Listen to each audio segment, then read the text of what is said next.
Okay students, सो हम आज करने जा रहे हैं चैप्टर 6 का एक्सरसाइज 6.2 के सम्स। ठीक है, तो फर्स्ट सम हम लोग देखिए, ये फिगर दिया है हमको where A D is 1.5, B D is 3 centimetre, A is 1 centimetre और हमको फाइंड करना है E C. We are asked to find E C. ठीक है, और ये डेटा दिया गया है हमको कि E D is parallel to B सी।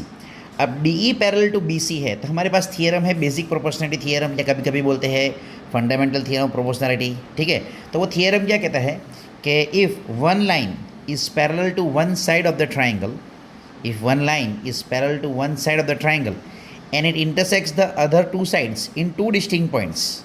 ठीक है, मतलब एक लाइन जो एक ट्राइंगल की किसी एक साइड को पैरेलल हो और बाकी की दो साइड को दो पॉइंट में इंटरसेक्ट करती हो, ठीक है, दो अलग अलग पॉइंट में, तो जो ये रेशियो बनता है, the ratio of the side form that is segments formed is equal, that is A D upon B D is equal to A E upon E C. ये हमारा फंडामेंटल थियरम ऑफ प्रोपोर्शनलिटी या फिर basic proportionality theorem है। ठीक है, तो इसके हिसाब से हम लोग क्या करेंगे, यहाँ पे लिखेंगे here D E is parallel to B C, therefore by basic proportionality theorem हमको क्या मिलेगा, by basic proportionality theorem A D upon B D is equal to A E upon E C. ठीक है ना, चलो वैल्यू रख देते हैं इसके अंदर, तो हमको मिला 1.5 upon 3 is equal to 1 upon E C. Easy है, चलो क्रॉस मल्टीप्लाई कर दो, सो हमको मिलेगा E C is equals to 3 upon 1.5। अभी हमको मालूम है कि 3 अपॉन 1.5 मतलब 1.5 इज़ हाफ ऑफ 3, आधा होता है उसका, तो हम लोग कैंसिल करेंगे, ये 1 ज़ा ये 2 ज़ा 1.5 इंटू 3। ठीक है, तो हमको मिलेगा E C is equals to 2 centimetre. चलो, मतलब पहला केस हमारा सॉल्व हो गया, हमको वैल्यू मिल गई ई सी की।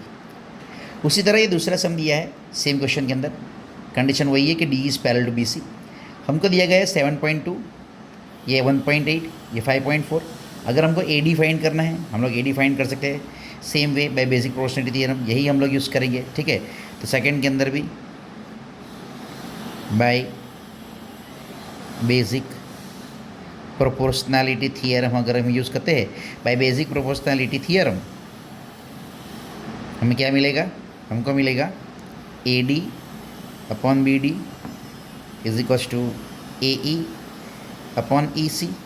वैल्यूज रख देते हैं हम लोग, ए डी हमको ढूंढना है, बी डी 7.2 सेंटीमीटर है तो 7.2 रख दिया यहाँ पे, इज इक्वल टू 1.8 अपॉन 5.4। चलो, तो ये आ गया A D is equal to 1.8 upon 5.4 into 7.2। अगर हम ध्यान से देखें तो हमारे पास ये कैंसिल हो सकता है, दोनों में सेम डेसिमल प्लेस है, तो ये 1 ज़ा ये 3 ज़ा हम कैंसिल कर सकते हैं। 18 3 ज़ा 54 होता है, 3 1 ज़ा 3 2 ज़ा 6, रिमाइंडर 1 हो गया, 3 4 ज़ा 12। तो हमारी ए डी की वैल्यू आ गई हमको, A D is equals to 2.4 centimetre. चलो, ये भी आ गया।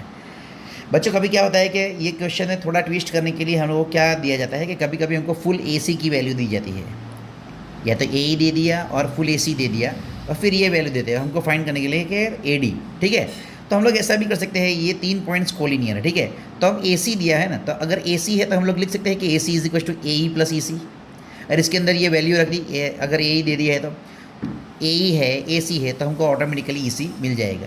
तो कुछ कंफ्यूज करने के लिए, कुछ ट्विस्ट करने के लिए क्वेश्चन अगर पूछने हैं इन लोगों को, तो ये ऐसा भी कर सकते हैं कि साइड फुल जो साइड होती है उसकी लेंथ दे दे हमको और हमको बाकी का करने के लिए बोले। हाँ, दूसरी चीज़ ये है कि अगर हम आगे चल के सिमिलरिटी ट्रायंगल जो सीखने वाले हैं, जो सीखे हैं हमने, ठीक है, तो उसके हिसाब से भी अगर हम कर सकते हैं तो ये भी हम कर सकते हैं कि ये 2 ट्रायंगल बन गए। देखो, ये छोटा ट्रायंगल और ये बड़ा ट्रायंगल बन गया है, that is A D E और ए बी सी। ये दोनों ट्रायंगल सिमिलर होते हैं, छोटा और ये बड़ा, तो उसके अंदर हिसाब से ये भी लिख सकते हैं सिमिलरिटी के हिसाब से कि A D upon A B is equal to A E upon A C. ठीक है, तो आप लोग को डेटा जो दिया है उसके हिसाब से आप जो मतलब यूज़ कर सकते हो, आप करना चाहो कर सकते हो, लेकिन हाँ, जब भी कुछ यूज़ करो रीज़न लिखना बहुत ज़रूरी है। ओके, ठीक है।